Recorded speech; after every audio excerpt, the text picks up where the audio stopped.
Bismillahirrahmanirrahim. Alhamdulillahi rabbil alamin. Wa bihi nasta'in ala umur dunya waddin. Nastaghfiruhu wa nastahdihi wa natubu ilaihi wa natawakkalu alaihi. Wa na'udzu bihi min shururi anfusina wa min sayyiati a'malina. May yahdihillahu fala mudilla lahu wa huwal muhtadi. وَمَنْ يُضْلِلْ فَلَنْ تَجِدَ لَهُ وَلِيًّا مُرْشِدًا وَلَا هَادِيَ لَهُ أَشْهَدُ أَنْ لَا إِلَهَ إِلَّا اللَّهُ وَحْدَهُ لَا شَرِيكَ لَهُ وَأَشْهَدُ أَنَّ سَيِّدَنَا مُحَمَّدًا عَبْدُهُ وَرَسُولُهُ اللهم صل وسلم وبارك على هذا النبي الكريم سيدنا وحبيبنا وشفيعنا وزهرنا ومولانا محمد المصطفى وعلى آله وصحبه ومن دعا بدعوته وتمسك بسنته وجاهد في سبيل الله إلى يوم الدين. رب اشرح لي صدري ويسر لي أمري واحلل عقدة من لساني يفقهوا قولي. سبحانك لا علم لنا إلا ما علمتنا إنك أنت العليم الحكيم ولا حول ولا قوة إلا بالله العلي العظيم. اللهم افتح علينا حكمتك وانشر علينا من خزائن رحمتك يا أرحم الراحمين. اللهم أرنا الحق حقا وارزقنا اتباعه وأرنا الباطل باطلا وارزقنا اجتنابه. قال الله سبحانه وتعالى في كتاب العزيز أعوذ بالله من الشيطان الرجيم وما أمروا إلا ليعبدوا الله مخلصين له الدين حنفاء أو يقيموا الصلاة ويؤتوا الزكاة وذلك دين القيمة. صدق الله العظيم. وقال نبينا سيدنا محمد صلى الله عليه وآله وصحبه وسلم خيركم من تعلم القرآن ومن يرد الله به خيرا يفقهه في الدين أو كما قال صدق رسول الله صلى الله عليه وصحبه وسلم. Tuan-tuan, puan-puan, muslimin muslimat sekalian rahimakumullah. Assalamualaikum warahmatullahi wabarakatuh. Amma ba'd. Alhamdulillah, alhamdulillah, pada hari ini 13 Muharram 1440 Hijrah bersamaan 1 September 2020, ya, kita telah sama-sama menunaikan solat fardu zuhur berjemaah yang dipimpin oleh sahabat kita Al-Fadhil Ustaz Muhammad Kamil bin Ibrahim dan dibantu oleh Tuan Bilal kita Al-Fadhil Ustaz Masyarif bin Ramli, dan ucapan terima kasih yang dipanjatkan pada kedua Al-Fadhil Ustaz yang membantu mengimarahkan sembahyang fardu zuhur berjemaah sebentar tadi. Dan mana yang kita sedia maklumi, ya, pada setiap hari Selasa kelas zuhur kita akan membincangkan, mengupas kupasan isi kandungan kitab Safinatun Najah yang disusun oleh Al-Syekh, ya, Al-Alim Al-Fadhil Salim bin Sumair Al-Hadrami rahimahullah ta'ala. Kita sampai kepada fasal yang ke-9 dan juga fasal yang ke-10, iaitu bermulanya dengan fasal yang ke-9, ya, iaitu perkara yang menyebabkan wajib mandi. Faslun mujibatul ghusli sittatun. Perkara yang menyebabkan wajib mandi itu ada 6, ada 6 semuanya. Perkara yang menyebabkan wajib seseorang itu mandi ada 6 perkara. Dalam kehidupan kita ni ada 6 perkara yang menyebabkan kita mandi, wajib mandi, diwajibkan mandi untuk mengangkat hadas kita, untuk mensucikan diri kita supaya kita dapat mengerjakan ibadah tertentu seperti solat, tawaf, dan juga lain-lain ibadah yang memerlukan kita suci dari hadas. Baik, ya, jadi 6 perkara yang menyebabkan kita wajib mandi itu. Pertamanya ilajul hasyafati fil farji. Ya, apa dia tuan-tuan? Ilajul hasyafati fil farji, masuk kepala zakar ke dalam faraj. masuk kepada zakar lelaki ke dalam faraj perempuan. Itulah yang dinamakan sebagai al-wat'u ataupun al-jima'u, itu persetubuhan. Itu maksud dia. Itu maksud dia. Kalau tidak sempurna berlakunya perkara ini, tidak dinamakan sebagai jima' atau tak dinamakan sebagai persetubuhan. Itu maksud dia. Kalau sempurna, maka jadilah dia persetubuhan ataupun jima'.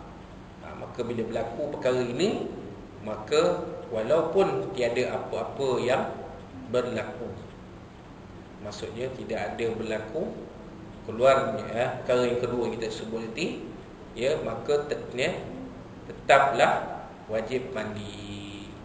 Itu dia tuan-tuan. Jadi kena faham tu, ni ilmu perempuan. Kena faham betul-betul. Berfikirlah secara bersih dan jernih. Jadi tidak akan ada pemikiran biru, tidak ada pemikiran kuning. Berfikirlah secara ilmu. Ini ilmu, kena tahulah. Itu dia. Bila berlaku ilajul hasyafati fil farji, bila masuk sempurnanya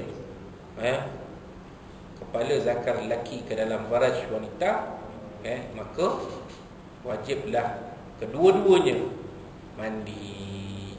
Yang muslim lah. Yang tak muslim tak ada wajib mandi. Dia nak mandi, tapi taklah dinamakan mandi wajib. Dia mandi biasa. Itu maksud dia. Kemudian wa khurujul mani. Ni yang kedua, keluarnya air mani, sama ada lelaki ataupun perempuan. Macam kita dah bincangkan dalam tanda baligh sebelum ini, orang perempuan juga mengalami keluar air mani.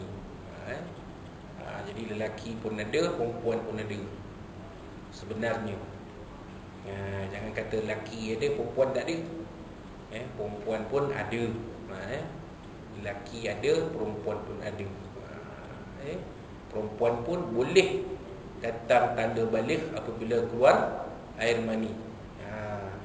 Belum lagi haid tapi dah keluar air mani, balighlah. Dah dikira akil baligh. Keluarnya air mani itu jadi untuk lelaki dan jadi untuk perempuan. Apa yang dikatakan air mani? Air sejenis air yang keluar apabila seseorang itu mencapai puncak syahwatnya. Itu kena faham betul. Kalau mazi mencapai syahwat, apa beza kedua-duanya? Kalau keluar air mani, air mazi tak wajib mandi, tapi air mazi itu adalah najis. Kalau kena kat pakaian kita, kenalah basuh pakaian kita dulu. Itu dia. Air mani tidak najis. Tetapi apabila seorang lelaki atau perempuan itu keluar mani, maka hendaklah ia mandi. Kalau keluar air mazi wajib mandi tak? Tak wajib. Basuh je lah tempat keluar air mazi tu je. Pakaian yang kena hendaklah dicuci, seperti mana pakaian yang terkena najis mughallazah, najis mutawassithah, sama je. Kan? Cara menyucikannya sama. Tapi kalau mani, basuh biasa je, dia tak najis. Air mani tidak najis, basuh biasa je, menghilangkan bau tu je. Kan? Itu dia khurujul mani. Kalau keluar air mani, maka wajib mandi. Sama ada secara mimpi, ataupun secara al-istimna. Apa makna al-istimna? Dalam kitab Arab sebut al-istimna. Al-istimna maknanya mengeluarkan mani dengan sengaja. Itu dia. Apa cara mula? Pakai sabun ke, tak pakai sabun ke, macam mana ke, mengeluarkan air mani dengan sengaja. Malah orang yang berpuasa pada bulan Ramadan, orang yang berpuasa khususnya pada bulan Ramadan siang tu, kalau dia melakukan istimna, keluar air mani, maka batallah puasanya. Faham tu tak? Faham kan betul? Ini ilmu yang tidak tahu. Kena tahu. Ilmu wajib, fardu ain wajib diketahui. Jangan pandang remeh. Jangan pandang remeh. Keluar air mani sama ada mimpi. Mimpi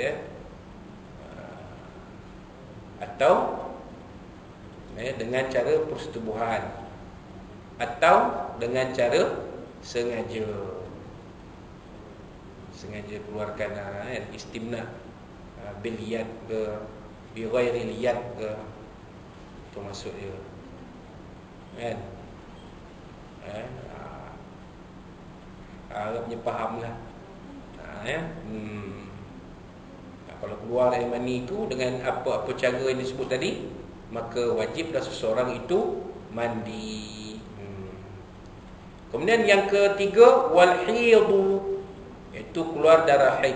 Keluar darah haid inilah darah bulanan wanita yang sehat tubuh badannya sejak usianya antara 9 hingga 12 tahun. Yang bermula antara 9 hingga 12 tahun, walaupun ada yang terawal dan ada yang terlewat. Ada yang terawal, ada yang terlewat. Ada, saya pernah dengar perempuan usia 17 tahun baru datang darah haid. Ada 16 tahun baru datang darah haid. Ada. Tapi dia akil baligh, tetap dia akil baligh bila masuk 15 tahun.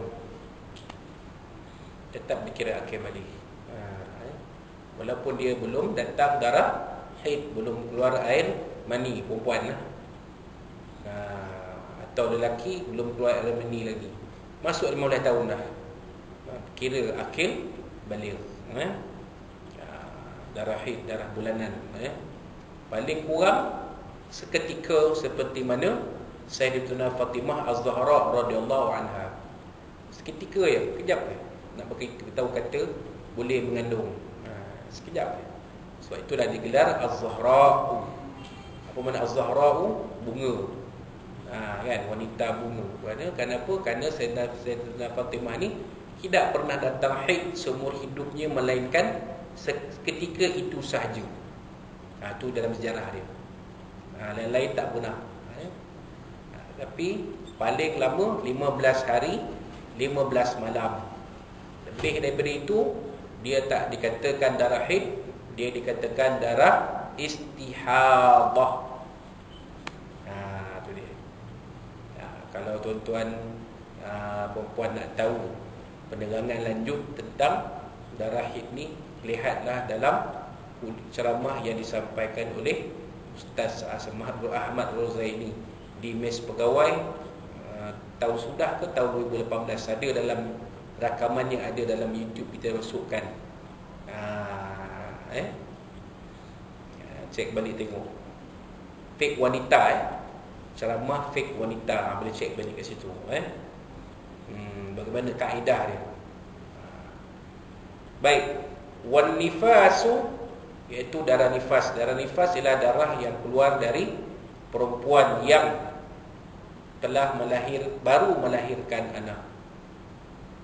Paling kurang seketika sahaja, paling lama 60 hari, 2 bulan. 60 hari. Kebiasaannya sekitar 44 hari. Sebab tu kalau orang wanita Melayu, tempoh pantangnya 44 hari. 44 hari pantang, supaya badan wanita yang baru melahirkan anak ni betul-betul sehat. Apabila sampai 44 hari, tak ada penyakit, tak ada lesu, segar balik, dan bertumpu bagai. Kalau di muka pakai parem, Itu bagi wanita yang melahirkan anak kan. 44 hari tu segar balik dia. Lepas tu sekarang cuti bersalin 3 bulan. 2 bulan atau 3 bulan. Nak bagi wanita yang baru bersalin ni, apabila cukup tempoh cuti bersalin dia, boleh bekerja seperti biasa kan. Itu dia. Apabila habis darah nifas itu, maka wajiblah mandi. Sama macam darah haid juga. Bila habis darah haid tu kering dah, tak ada apa-apa, memang kering betul, maka wajiblah mandi untuk membolehkan solat, tawaf, baca Quran. Begitu juga nifas sama, kaedahnya sama. Kemudian wal wiladatu, melahirkan anak. Sama ada darah nifas atau tidak, wanita yang baru saja melahirkan anak wajib mandi. Itu cerita dia. Dan yang keempat, wal mautu, iaitu mati. Semua orang Muslim yang meninggal dunia wajib dimandikan, melainkan mati syahid. Melainkan keadaannya tidak boleh dimandikan, hanya ditayamum. Macam mayat orang yang meninggal akibat COVID-19, tak boleh dimandikan. Dibungkus mayat tu, kemudian ditayamumkan. Ini Ustaz Kamil kan? Ustaz Kamil pun tahu tu. Ada kawan-kawan kita di Jawi terlibat dengan pengurusan jenazah. Tanya kawan kita tu. Itulah katanya. Kata dah bungkus elok-elok tu, kita boleh tayamum saja. Kita boleh tayamum saja. Lepas tayamum, kita sembahyangkan. Hanya kita yang urus tu yang boleh sembahyangkan. Imam seorang, makmum dua orang. Lepas tu ke bumi. Ke bumi hanya kaki tangan hospital yang pergi ke bumi kan. Keluarga si mati tak boleh ikut ke tempat ke bumi. Boleh pergi tanah kubur, tapi tunggu dekat luar pagar lah. Lepas ke bumi, kampus-kampus terus pergi. Talqin pun tak ada. Kalau ada pun mungkin dekat pagar je. Tak boleh pergi ke tempat ke bumi. Itu dia. Tapi dalam keadaan biasa, semua orang Muslim yang meninggal wajib dimandikan. Wajib dimandikan. Wallahu a'lam. Itu dia 6 perkara yang menyebabkan wajib mandi. Kemudian fasal yang ke-10, faslun rukun mandi wajib. Furudul ghusli ithnani. Rukun mandi ada 2 perkara. Yang pertamanya an-niyatu, niat. Nawaitu raf'al hadathil akbar fardun alayya lillahi ta'ala. Saja aku mandi mengangkat hadas besar, fardu ke atasku kepada Allah Ta'ala. Itu dia. Kemudian wa ta'mimul badani bil ma'i. Apa dia wa ta'mimul badani bil ma'i? Meratakan seluruh badan dengan air. Ada satu masalah. Ada satu orang ni, dia nak mandi wajib. Dia kata, kebetulan rumah dia sebelah masjid. Kebetulan dia pun pergi ke masjid, pergi ke kolam masjid, dia terus masuk ke dalam kolam masjid, berendam di dalam tu. Sah tak mandi wajib dia? Sah. Sebab kolam masjid itu airnya lebih dari 2 kolah, maka sah mandi wajib dia. Satu masalah, ada satu budak usia 15 tahun, mimpi bersetubuh, keluar air mani dia. Rumah dia depan sungai, tepi sungai, tepi sungai. Dia pun terjun dalam sungai. Terjun dia, kan? Berapa meter tak tahulah, terjun macam pandai renong. Dia pun terjun, berush. Dia berendam dalam air sungai. Sah tak mandi wajib dia? Sah. Sebab air sungai, air yang mengalir. Walaupun sungai itu mungkin tidak dalam, tapi dia air mengalir, maka sah mandi wajib dia. Kena faham tu. Air sungai, walaupun sungai itu taklah sedalam sungai Perak. Contoh, sungai itu biasa-biasa je, tapi air mengalir kan, bersih air tu. Dia pun terjun mandi dalam tu. Dia pun baca niat mandi wajib, dia pun terjun. Kan? Dia kata aku lagi hebat dari Pandalia Renong kata. Pandalia Renong ada platform nak terjun, aku tak payah platform aku terjun dah. Kan? Masuk dalam sungai, dia pun berendam dalam sungai. Sah tak mandi wajib dia? Sah. Sebab air sungai itu air mengalir. Sungai tapi sungai, tengok sungai memang. Kalau sungai air tak berapa nak ada, payah juga. Macam dia nak mandi, sungai tu air pun tak ada. Ni sungai macam sungai Kintar, boleh tu. Kan? Walaupun dia tak dalam mana, tapi air dia mengalir. Boleh tak berendam dalam air sungai Kintar, dalam sungai Kintar macam dekat Jambatan Ustaz Minta Derih tu. Mandi dalam air sungai Kintar contoh. Sah tak mandi wajib dia? Sah. Sebab air sungai tu air mengalir, walaupun sungainya tidak begitu dalam. Kalau kita berdiri tu berdiri tu nampak betis contoh, tapi boleh berendam tak? Boleh. Berendam elok, yang tak nampak apa-apa pun kan. Maka dia mandi dalam air sungai macam tu, sah tak mandi wajib dia? Sah. Sebab air sungai air yang mengalir, bukan air terkepung. Kalau air terkepung macam kolam, mestilah air itu lebih dari 2 kolam. Barulah kita kalau pergi berendam pun, mandi wajib pun, mandi itu tetap sah. Dan air itu tetap air mutlak, tak jadi air mustakmal. Itu cerita dia. Wallahu a'lam. Itulah sedikit kupasan tentang 2 fasal yang kita bincangkan tadi, iaitu perkara yang menyebabkan wajib mandi dan juga rukun mandi wajib. Itu dia merentakan seluruh badan dengan air. Yang paling praktikal sekarang guna shower. Paling praktikal. Sembuh habis. Jangan ada terlepas celah-celah lutut, celah-celah sendi, celah-celah punggung, celah-celah ketiak. Pastikan air itu sampai rambut.